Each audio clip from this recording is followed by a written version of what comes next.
Hi, my name is Saara and I'm researching how adolescents understand and react to the stigma against menstruation portrayed in advertisements for pads. During adolescence, almost all women will experience a menstrual period, a significant transition into biological womanhood. As a normal process that each family undergoes, menstruation is healthy and natural. However, instead of being treated as such, women globally are made to feel ashamed and embarrassed of their period. According to Johnson, Robledo, and Chrysler from Connecticut College, menstrual blood is a stigmatizing mark that conveys that a woman has a defective body or character and taints the way that a woman is perceived.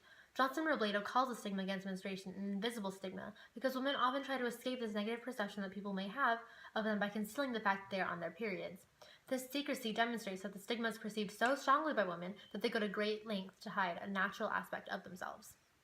When concealing their periods, women are acting out of shame, and if severe, this can lead to consequences on social relationships and have effects like externalization of guilt and low self-esteem, according to Vinicius Renato Ferreira from IMED Psychology School. Because women face the shame throughout their lives, despite the fact that menstruation is a healthy and normal process of a woman's body, and because the shame is psychologically harmful, the issue of the stigma against menstruation begs an investigation, especially because women do not have a choice in having a period, and there isn't an intuitive reason to shame something that is an inescapable part of a person. It is important to examine ways that the stigma is demonstrated.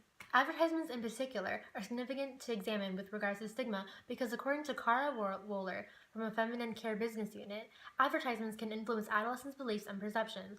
According to M.R. Science from Columbia University, advertisements for period products suggest that women should be ashamed of their periods through themes such as silence and shame, embarrassment, secrecy, and uncleanliness.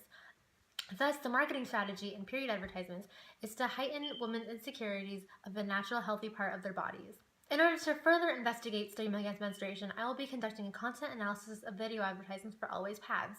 I will then show these advertisements to a group of adolescent girls, have them fill out a questionnaire regarding period products and their attitudes toward menstruation, and compare these results to questionnaires of girls who did not watch the advertisements. The results will determine whether the stigma against menstruation in advertisements affects adolescents' understanding or attitudes of menstruation. In order to maintain their psychological and physical health, adolescent girls need to have a good understanding of menstruation, which then lends itself to more positive attitudes regarding not only menstruation and their bodies, but also being a woman in society. Thank you for listening.